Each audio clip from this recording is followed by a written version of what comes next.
ਪੰਜਾਬ ਦਾ ਨੌਜਵਾਨ ਵੱਡੀ ਤਾਦਾਦ ਦੇ ਵਿੱਚ ਬਾਰਡਰਾਂ ਦੇ ਉੱਪਰ ਦਿੱਲੀ ਦੀ ਝਾਕ ਨੂੰ ਲੈ ਕੇ ਬੈਠਾ ਹੋਇਆ ਹੈ। ਕਿਸਾਨ ਅੰਦੋਲਨ ਦੀ ਪੂਰੀ ਰੂਪਰੇਖਾ ਨੂੰ ਕਿਸ ਤਰ੍ਹਾਂ ਦੇਖਦੇ ਹੋ? ਅੱਜ ਇਹ ਸਰਕਾਰ ਦੀ ਨੀਤੀ ਮਾੜੀ ਨੇ ਨੌਜਵਾਨ ਤੇ ਕਿਸਾਨ ਨੂੰ ਆਮੋ ਸਾਹਮਣੇ ਕਰ ਦਿੱਤਾ। ਇਹ ਬਹੁਤ ਨੀਤੀ ਮਾੜੀ ਆ। ਸਾਡਾ ਬਹੁਤ ਵੱਡਾ ਨੁਕਸਾਨ ਹੋ ਸਕਦਾ ਵਾ ਕਿ ਉਹ ਦੋਵੇਂ ਬੰਦੇ ਸਾਡੇ ਉਹ ਵੀ ਭਰਾ ਵਾ ਤੇ ਇੱਧਰ ਵੀ ਸਾਡੇ ਭਰਾ ਵਾ ਤੇ ਜਦੋਂ ਕੋਈ ਮਜਬੂਰ ਕਰਦਾ ਉਹ ਤਾਂ ਮਜਬੂਰੀ ਤੇ ਚੱਲਣੀ ਪੈਂਦੀ, ਉਦੋਂ ਜਾਣਾ ਪੈਂਦਾ ਆ। ਇਹ ਸਰਕਾਰ ਨੂੰ ਜਦੋਂ ਵਾਅਦੇ ਕਰਦੀ ਹੈ ਨਾ ਉਹਨੂੰ ਸੋਚ ਕੇ ਕਰਨਾ ਚਾਹੀਦਾ ਵਾਅਦਾ, ਉਹ ਵਾਅਦੇ ਪੂਰੇ ਕਰਨੇ ਚਾਹੀਦੇ ਆ। ਜੇ ਉਹ ਵਾਅਦੇ ਨਹੀਂ ਸੀ ਪੂਰੇ ਕਰਦੀ ਉਹ ਵਾਅਦਾ ਨਾ ਕਰਦੀ, ਅਸੀਂ ਉਦੋਂ ਬੈਠੇ ਹਾਂ, ਹੋਰ ਅਸੀਂ ਬੈਠੇ ਰਹਿੰਦੇ। ਸਾਡਾ ਉਸ ਟਾਈਮ ਤੇ ਜਿਹੜਾ ਨੁਕਸਾਨ ਹੋਇਆ ਤੇ ਹੋਇਆ ਹੀ ਆ, ਸਾਨੂੰ ਦੁਬਾਰੇ ਨਾ ਕਰਨਾ ਪੈਂਦਾ। ਇਹ ਸਰਕਾਰ ਦੀ ਨੀਤੀ, ਸਰਕਾਰ ਨੂੰ ਨੀਤੀ ਆਪਣੀ ਬਦਲਣੀ ਚਾਹੀਦੀ ਆ। ਸਾਨੂੰ ਅਸੀਂ ਆਪਣੇ ਹੱਕ ਲੈਣ ਵਾਸਤੇ ਜਾਣਾ ਵਾ। ਇਹ ਲੋਕਤੰਤਰ ਰਾਜ ਆ। ਲੋਕਤੰਤਰ ਰਾਜ ਦੇ ਵਿੱਚ ਸਰਕਾਰ ਨੂੰ ਰਾਹ ਖੋਲ੍ਹਣੇ ਚਾਹੀਦੇ ਆ, ਨਹੀਂ ਤਾਂ ਸਾਡੇ ਇੱਥੇ ਪੂਰੀ ਕਰੇ। ਜੇ ਇੱਥੇ ਮੰਗ ਨਹੀਂ ਪੂਰੀ ਕਰਦੀ ਅਸੀਂ ਫਿਰ ਦਫ਼ਤਰ ਗਾੜੀ ਜਾਵਾਂਗੇ, ਸਾਨੂੰ ਉੱਥੇ ਜਾਣੇ ਪੂਰੀ ਕਰ ਦੇਵੇ। ਕੀ ਲੱਗਦਾ ਕਿ ਜੇ ਸਰਕਾਰ ਕਿਸਾਨਾਂ ਦੀਆਂ ਮੰਗਾਂ ਕਰਨ ਵਾਸਤੇ ਤਿਆਰ ਨਹੀਂ ਤੇ ਫਿਰ ਬਾਰ-ਬਾਰ ਕਿਸਾਨ ਆਗੂਆਂ ਦੇ ਨਾਲ ਮੀਟਿੰਗਾਂ ਕਿਉਂ ਕੀਤੀਆਂ ਜਾ ਰਹੀਆਂ? ਇਹ ਸਰਕਾਰ ਜਿਹੜੀ ਸਾਨੂੰ ਝੁਟਾ ਰਹੀ ਆ, ਧੋਖਾ ਦੇ ਰਹੀ ਆ। ਧੋਖਾ ਧੜੀ ਦੇ ਕਾਰਨ ਉਹ ਸਾਡਾ ਜਿਹੜਾ ਅੰਦੋਲਨ ਨੂੰ ਫੇਲ ਕਰਨਾ ਚਾਹੁੰਦੀ ਹੈ। ਇਸ ਕਰਕੇ ਮੀਟਿੰਗਾਂ ਬਾਰ-ਬਾਰ ਕਰਨ ਦੇ ਵਿੱਚ ਜਦੋਂ ਸਫਲ ਨਹੀਂ ਹੁੰਦੀ ਤੇ ਮੀਟਿੰਗਾਂ ਦਾ ਮਤਲਬ ਕੀ ਆ? ਤੇ ਹੁਣ ਵੀ ਸਰਕਾਰ ਦੀ ਨੀਤੀ ਉਹੋ ਹੀ ਆ ਕਿ ਇਹਨਾਂ ਲੋਕਾਂ ਨੂੰ ਕਮਜ਼ੋਰ ਕੀਤਾ ਜਾਏ, ਇਹ ਉੱਠ ਨਾ ਸਕਣ। TV 84 ਦੇ ਨਾਲ ਜੁੜੇ ਹੋ, ਮੈਂ ਰਜਿੰਦਰ ਸਿੰਘ ਸਵਰਾਜ। ਇਹ ਗੱਲ ਕੀਤੀ ਜਾਵੇ ਤਾਂ ਪੰਜਾਬ ਦੇ ਲੋਕਾਂ ਨੇ ਬਹੁਤ ਵੱਡੇ ਸੰਘਰਸ਼ ਆਪਣੇ ਤਨ ਦੇ ਉੱਪਰ ਹੰਢਾਏ ਨੇ ਅਤੇ ਜਿੱਤਾਂ ਦੇ ਵੱਲ ਵੀ ਪੰਜਾਬ ਦੇ ਲੋਕ ਵੱਧਦੇ ਰਹੇ ਨੇ। ਪਿਛਲੇ ਸਮੇਂ ਦੀ ਗੱਲ ਕੀਤੀ ਜਾਵੇ ਤਾਂ ਕਿਸਾਨ ਅੰਦੋਲਨ ਸ਼ੁਰੂ ਹੋਇਆ ਸੀ ਤੇ ਕਿਸਾਨ ਅੰਦੋਲਨ ਦੇ ਵਿੱਚ ਵੀ ਪੰਜਾਬ ਤੇ ਪੰਜਾਬੀਆਂ ਨੇ ਵੱਡੀ ਭੂਮਿਕਾ ਨਿਭਾ ਕੇ ਕਿਤੇ ਨਾ ਕਿਤੇ ਜਿਹੜਾ ਸੀ ਦਿੱਲੀ ਦੇ ਵਿੱਚ ਮੋਰਚਾ ਲਗਾ ਕੇ ਸਰਕਾਰ ਨੂੰ ਇਹ ਦੱਸਿਆ ਸੀ ਕਿ ਜਿਹੜੇ ਕਿਰਤੀ ਲੋਕ ਨੇ ਉਹ ਆਪਣੇ ਹੱਕਾਂ ਵਾਸਤੇ ਲੜਦੇ ਨੇ ਤੇ ਪਹਿਲ ਕਦਮੀ ਕਰਦਿਆਂ ਹੋਇਆਂ ਪੰਜਾਬ ਦੇ ਲੋਕ ਉਸ ਧੱਕੇ ਦੀ ਆਵਾਜ਼ ਨੂੰ ਬੁਲੰਦ ਵੀ ਕਰਦੇ ਨੇ। ਮੌਜੂਦਾ ਸਮੇਂ ਦੇ ਵਿੱਚ ਵੀ ਫਿਰ ਤੋਂ ਕਿਸਾਨ ਅੰਦੋਲਨ ਸ਼ੁਰੂ ਹੋ ਚੁੱਕਾ ਹੈ ਤੇ ਕਿਸਾਨ ਅੰਦੋਲਨ ਦੇ ਇੱਕ ਤਰ੍ਹਾਂ ਦੇ ਨਾਲ ਨਾਇਕ ਕਰਕੇ ਮੰਨੇ ਜਾਣ ਵਾਲੇ ਬਾਪੂ ਸੰਤੋਖ ਸਿੰਘ ਸਾਡੇ ਨਾਲ ਹਾਜ਼ਰ ਨੇ, ਜਿਹੜੇ ਕਿਸਾਨੀ ਅੰਦੋਲਨ ਦੀ ਆਰੰਭਤਾ ਵੇਲੇ ਆਪਣੇ ਸਰੀਰ ਦੇ ਉੱਪਰ ਬਹੁਤ ਵੱਡੀਆਂ ਕਹਿ ਸਕਦੇ ਕਿ ਮੁਸ਼ਕਲਾਂ ਤੇ ਔਂਕੜਾਂ ਨੂੰ ਝੱਲਦਿਆਂ ਹੋਇਆਂ ਦਿੱਲੀ ਦੇ ਬਾਰਡਰਾਂ ਦੇ ਉੱਪਰ ਜਾ ਕੇ ਤਕਰੀਬਨ 1.25 ਸਾਲ ਦਾ ਸਮਾਂ ਗੁਜ਼ਾਰਦੇ। ਅੱਜ ਉਹਨਾਂ ਦੇ ਨਾਲ ਗੱਲਬਾਤ ਕਰਾਂਗੇ। ਬਾਪੂ ਜੀ ਸਵਾਗਤ ਹੈ ਸਭ ਤੋਂ ਪਹਿਲਾਂ ਜੀ। ਸੱਚ ਵਾਹਿਗੁਰੂ ਖਾਲਸਾ ਵਾਹਿਗੁਰੂ ਫਤਿਹ। ਬਾਪੂ ਜੀ ਸਭ ਤੋਂ ਪਹਿਲਾਂ ਮੁੱਢਲੇ ਰੂਪ ਦੇ ਵਿੱਚ ਸਵਾਲ ਹੈ, ਜਿਸ ਤਰੀਕੇ ਦੇ ਨਾਲ ਦਿੱਲੀ ਦੇ ਬਾਰਡਰਾਂ ਦੇ ਉੱਪਰ 1.25 ਸਾਲ ਦੇ ਅੰਦੋਲਨ ਤੋਂ ਬਾਅਦ ਅੱਜ ਨਵੇਂ ਅੰਦੋਲਨ ਦੀ ਫਿਰ ਤੋਂ ਆਰੰਭਤਾ ਹੋ ਚੁੱਕੀ ਹੈ। ਪੰਜਾਬ ਦੇ ਲੋਕ, ਪੰਜਾਬ ਦਾ ਨੌਜਵਾਨ ਵੱਡੀ ਤਾਦਾਦ ਦੇ ਵਿੱਚ ਬਾਰਡਰਾਂ ਦੇ ਉੱਪਰ ਦਿੱਲੀ ਦੀ ਝਾਕ ਨੂੰ ਲੈ ਕੇ ਬੈਠਾ ਹੋਇਆ ਹੈ। ਕਿਸਾਨ ਅੰਦੋਲਨ ਦੀ ਪੂਰੀ ਰੂਪਰੇਖਾ ਨੂੰ ਕਿਸ ਤਰ੍ਹਾਂ ਦੇਖਦੇ ਹੋ? ਇਹਦੇ ਵਿੱਚ ਕਿਸਾਨ ਦੀ ਜਿਹੜੀ ਰੂਪਰੇਖਾ, ਇਹਦੇ ਵਿੱਚ ਸਾਨੂੰ ਬਹੁਤ ਨੁਕਸਾਨ ਹੋਇਆ। ਜਿਹੜੀਆਂ ਸਰਕਾਰਾਂ ਵਾ ਉਹ ਇਸ 'ਚ ਨਹੀਂ ਸੋਚਦੀਆਂ ਵੀ ਜਿਹੜਾ ਕਿਸਾਨ ਆ ਇੱਕ ਬਹੁਤ ਵੱਡੀ ਕਰਜ਼ਦਾਰੀ ਕਰ ਰਿਹਾ। ਸਾਰੇ ਭਾਰਤ ਦੇ ਵਿੱਚ, ਸਾਰੇ ਦੇਸ਼ ਦੇ ਵਿੱਚ ਇੱਕ ਮਤਲਬ ਢਿੱਡ ਭਰਨ ਦਾ ਕੰਮ ਕਰ ਰਿਹਾ। ਰੋਟੀ ਤੋਂ ਗੁਜ਼ਾਰਾ ਕਿਸੇ ਦਾ ਗੁਜ਼ਾਰਾ ਨਹੀਂ ਹੋ ਸਕਦਾ। ਕੋਈ ਅਮੀਰ ਆ, ਕੋਈ ਗਰੀਬ ਆ, ਉਹਦਾ ਢਿੱਡ ਭਰਨ ਵਾਸਤੇ ਇਹਦੀ ਬਹੁਤ ਵੱਡੀ ਮੁਸ਼ਕਲ ਆ। ਸਮੇਂ ਮੁਤਾਬਕ ਜਦੋਂ ਇੱਕ ਸਮੇਂ ਇੰਦਰਾ ਗਾਂਧੀ ਦਾ ਰਾਜ ਸੀ, ਉਸ ਟਾਈਮ 'ਤੇ ਅਮਰੀਕਾ ਨੇ ਇਹਨੂੰ ਜਵਾਬ ਦੇ ਦਿੱਤਾ ਸੀ। ਉਦੋਂ ਕਣਕ ਲੈਂਦੇ ਸੀ। ਉਸ ਟਾਈਮ 'ਤੇ ਇਸ ਆਪਣੇ ਇੰਦਰਾ ਦੀ ਰਾਜ ਦੇ ਵਿੱਚ ਉਹਨੇ ਫਿਰ ਸਾਡੇ ਲੋਕਾਂ ਨੂੰ ਹਫ਼ਤੇ ਦੇ ਵਿੱਚ ਇੱਕ ਦਿਨ ਵਰਤ ਰੱਖਣ ਵਾਸਤੇ ਵੀ ਮਜਬੂਰ ਕੀਤਾ ਸੀ। ਪਰ ਉਸ ਤੋਂ ਬਾਅਦ ਸਰਕਾਰਾਂ ਨੇ ਉਪਰਾਲਾ ਕੀਤਾ, ਯੂਨੀਵਰਸਿਟੀਆਂ ਬਣੀਆਂ। ਉਦੋਂ ਬਾਅਦ ਫਿਰ ਜਿਉਂ ਚੱਲਿਆ। ਇਸ ਵੇਲੇ ਪੰਜਾਬ ਦੇ ਕਿਸਾਨ ਨੇ, ਤਕਰੀਬਨ ਸਾਰੇ ਕਿਸਾਨਾਂ ਨੇ ਮਿਹਨਤ ਬਹੁਤ ਕੀਤੀ ਆ, ਪਰ ਬਹੁਤ ਵੱਡਾ ਝਟਕਾ ਦੇ ਕੇ ਇਸ ਦੇਸ਼ ਨੂੰ ਆਪਣੇ ਪੈਰਾਂ ਸਿਰ ਖੜਾ ਕਰ ਦਿੱਤਾ। ਇਹ ਬਾਹਰ ਵੀ ਆਪਣੀ ਇਸ ਵੇਲੇ ਪ੍ਰਯਾਸ ਕਰ ਸਕਦਾ ਵੀ ਕੋਈ ਇੰਨਾ ਅਨਾਜ ਆ, ਇਹ ਕਿਸਾਨ ਦੀ ਦੇਣ ਆ।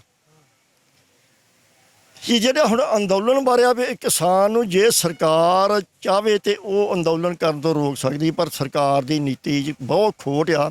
ਸਰਕਾਰ ਨਹੀਂ ਚਾਹੁੰਦੀ ਕਿ ਕਿਸਾਨ ਆਰਾਮ ਨਾਲ ਬੈਠ ਸਕੇ ਜਾਂ ਆਪਣੀ ਆਰਾਮ ਦੀ ਰੋਟੀ ਖਾ ਸਕੇ।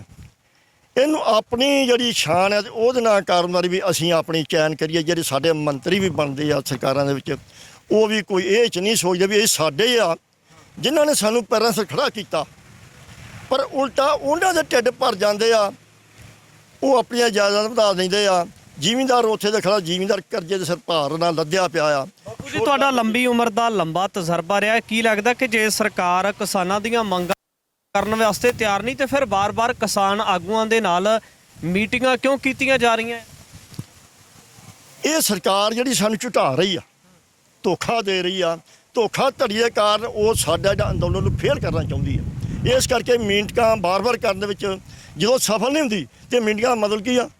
ਪਰ ਉਹਦਾ ਮਤਲਬ ਆ ਵੀ ਇਹਨਾਂ ਨੂੰ ਦਬਾਓ, ਜਿੰਨਾ ਕਿ ਹੋ ਸਕਦਾ ਇਹਨਾਂ ਨੁਕਸਾਨ ਕਰੋ।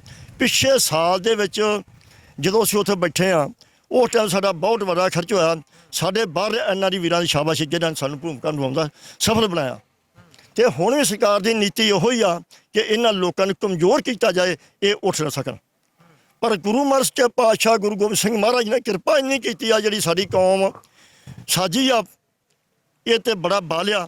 ਗੁਰੂ ਨਾਨਕ ਪਾਤਸ਼ਾਹ ਨੇ ਲੰਗਰਾਂ ਤੋਂ ਉੱਪਰ ਉੱਠ ਕੇ 20 ਰੁਪਏ ਲੰਗਰ ਲਾ ਕੇ ਸਾਨੂੰ ਉਹਨਾਂ ਲੰਗਰਾਂ ਦੇ ਵਿੱਚ ਫੇਰ ਸ਼ਾਮਲ ਕੀਤਾ ਆ।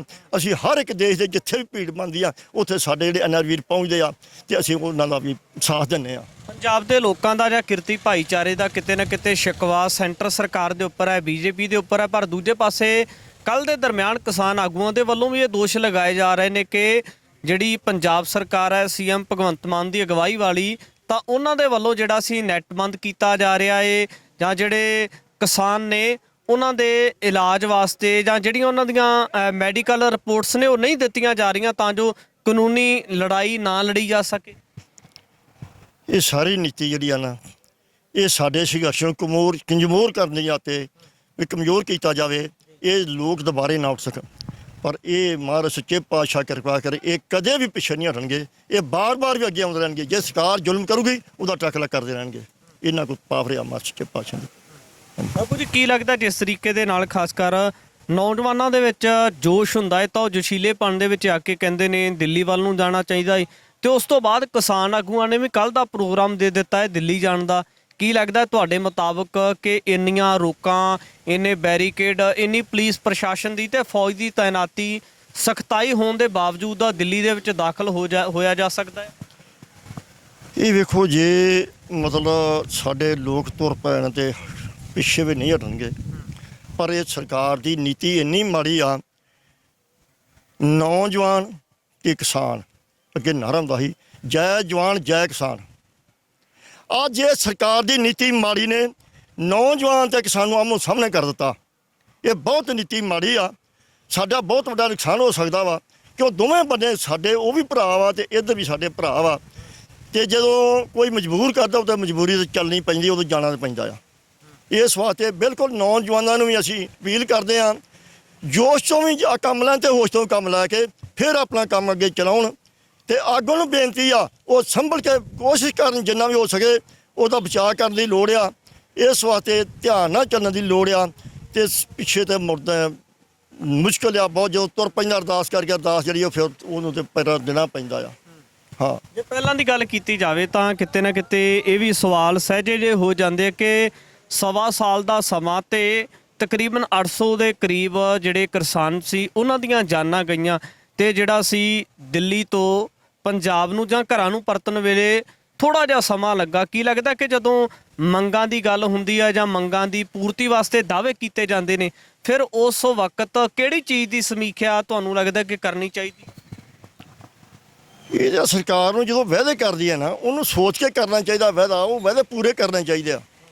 ਜੇ ਉਹ ਵਾਅਦੇ ਨਹੀਂ ਸੀ ਪੂਰੇ ਕਰਦੀ, ਉਹ ਵਾਅਦਾ ਨਾ ਕਰਦੀ, ਅਸੀਂ ਉਦੋਂ ਬੈਠੇ ਹਾਂ, ਹੋਰ ਅਸੀਂ ਬੈਠੇ ਰਹਿੰਦੇ। ਸਾਡਾ ਉਸ ਟਾਈਮ ਤੇ ਜਿਹੜਾ ਨੁਕਸਾਨ ਹੋਇਆ ਤੇ ਹੋਇਆ ਹੀ ਆ, ਸਾਨੂੰ ਦੁਬਾਰੇ ਨਾ ਕਰਨਾ ਪੈਂਦਾ। ਅੱਜ ਜਿਹੜਾ ਦੁਬਾਰੇ ਉਹ ਨਾ ਸਾਡੀਆਂ ਮੰਗਾਂ ਪੂਰੀਆਂ ਕਰਦੇ, ਸਾਨੂੰ ਇਹ ਦੁਬਾਰੇ ਸੰਘਰਸ਼ ਕਰਨਾ ਪਿਆ। ਸਾਡੀਆਂ ਮੰਗਾਂ ਪੂਰੀ ਸਾਨੂੰ ਲੋੜ ਨਹੀਂ ਸੀ। ਉਸ ਟਾਈਮ ਤੇ ਅਸੀਂ ਆਗੂਆਂ ਨੂੰ ਵੀ ਬੋਲ ਰਹੇ ਸੀ ਵੀ ਤੁਸੀਂ ਲਿਖਤੀ ਰੂਪ ਚ ਲਓ ਇਹਨਾਂ ਕੋਲ। ਇਹ ਜ਼ਬਾਨ ਤੋਂ ਭੱਜਣ ਵਾਲੀ ਸਰਕਾਰ ਜਿਹੜੀ ਆ, ਇਹ ਬਹੁਤ ਨੀਤੀ ਮਾੜੀ ਤੇ ਆ। ਉਸ ਟਾਈਮ ਤੋਂ ਲਿਖਤੀ ਰੂਪ ਲੈਂਦੇ, ਅੱਜ ਸਾਨੂੰ ਇਹ ਕੰਮ ਨਾ ਕਰਨਾ ਪੈਂਦਾ। ਮੈਸੇਜ ਕੀ ਹੈ ਖਾਸ ਕਰ ਕਿਰਤੀ ਭਾਈਚਾਰੇ ਵਾਸਤੇ ਤੁਹਾਡੇ ਵੱਲੋਂ? ਮੈਸੇਜ ਤੇ ਇਹ ਆ ਵੀ ਹੁਣ ਜਿਹੜੀ ਲੜਾਈ ਆ, ਬੁਰੀ ਭੈੜੀ ਲੜਾਈ, ਤੇ ਤੁਹਾਨੂੰ ਪਤਾ ਲੜਾਈ ਘਰ ਦੀ ਨਹੀਂ ਚੰਗੀ, ਇਹ ਤਾਂ ਦੇਸ਼ ਨਾਲ ਲੜਾਈ ਆ, ਇਹ ਸਰਕਾਰਾਂ ਨਾਲ ਲੜਾਈ ਆ। ਇਹਦਾ ਅਸਰ ਤੇ ਤੁਹਾਨੂੰ ਪਤਾ ਵੀ ਜੋਸ਼ ਆਊਗਾ। ਪਰ ਇਹਨੂੰ ਸੰਭਲ ਕੇ ਜਿਹੜਾ ਵਾ ਉਹਦੇ ਉੱਤੇ ਚੱਲਣਾ ਚਾਹੀਦਾ ਵਾ। ਕੋਈ ਰਣਨੀਤੀ ਬਣਾ ਕੇ ਲੜਾਈ ਕਰਨੀ ਚਾਹੀਦੀ ਆ। ਪਹਿਲੀ ਗੱਲ ਤਾਂ ਲੜਾਈ ਤੋਂ ਅਸੀਂ ਇਹ ਪਰਹੇਜ਼ ਕਰਦੇ ਹਾਂ। ਸਾਡੇ ਨੌਜਵਾਨ ਜਿਹੜੇ ਆ ਖੜੇ ਕੀਤੇ ਸਰਕਾਰ ਨੇ, ਉਹਨਾਂ ਨੂੰ ਸੋਚ ਚਾਹੀਦੀ ਆ ਕਿ ਉਹ ਸਾਡੇ ਭੈਣ ਭਰਾ ਸਾਡੇ ਘਰਾਂ 'ਚੋਂ ਗਏ ਆ।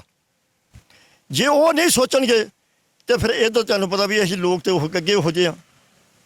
ਇਹ ਸਰਕਾਰ ਦੀ ਨੀਤੀ, ਸਰਕਾਰ ਨੂੰ ਨੀਤੀ ਆਪਣੀ ਬਦਲਣੀ ਚਾਹੀਦੀ ਆ। ਸਾਨੂੰ ਅਸੀਂ ਆਪਣੇ ਹੱਕ ਲੈਣ ਵਾਸਤੇ ਜਾਣਾ ਵਾ। ਇਹ ਲੋਕਤੰਤਰ ਰਾਜ ਆ। ਲੋਕਤੰਤਰ ਰਾਜ ਦੇ ਵਿੱਚ ਸਰਕਾਰ ਨੂੰ ਰਾਹ ਖੋਲ੍ਹਣੇ ਚਾਹੀਦੇ ਆ। ਨਹੀਂ ਤਾਂ ਸਾਡੇ ਇੱਥੇ ਪੂਰੀ ਕਰੇ, ਜੇ ਇੱਥੇ ਮੰਗ ਨਹੀਂ ਪੂਰੀ ਕਰਦੀ ਅਸੀਂ ਫਿਰ ਦਫ਼ਤਰ ਗਾੜੀ ਜਾਵਾਂਗੇ, ਸਾਨੂੰ ਉੱਥੇ ਜਾਣੀ ਪੂਰੀ ਕਰਨ ਦੇਵੇ। ਹਾਂਜੀ, ਬਿਲਕੁਲ ਕਿਸਾਨੀ ਅੰਦੋਲਨ ਦੇ ਪ੍ਰੇਰਣਾ ਸਰੋਤ ਬਾਪੂ ਸੰਤੋਖ ਸਿੰਘ ਦੇ ਨਾਲ ਗੱਲਬਾਤ ਕੀਤੀ ਹੈ। ਉਹਨਾਂ ਨੇ ਦੱਸਿਆ ਕਿ ਕਿਸ ਤਰੀਕੇ ਦੇ ਨਾਲ ਜਿਹੜੀਆਂ ਕਿਸਾਨੀ ਦੇ ਨਾਲ ਜੁੜਦੀਆਂ ਹੋਈਆਂ तमाम ਮੰਗਾਂ ਨੇ, ਉਹਨਾਂ ਨੂੰ ਲੈ ਕੇ ਪੰਜਾਬ ਦੇ ਕਿਰਤੀ ਭਾਈਚਾਰੇ ਦੇ ਵੱਲੋਂ ਸਟਰਗਲ ਕੀਤਾ ਜਾ ਰਿਹਾ ਹੈ।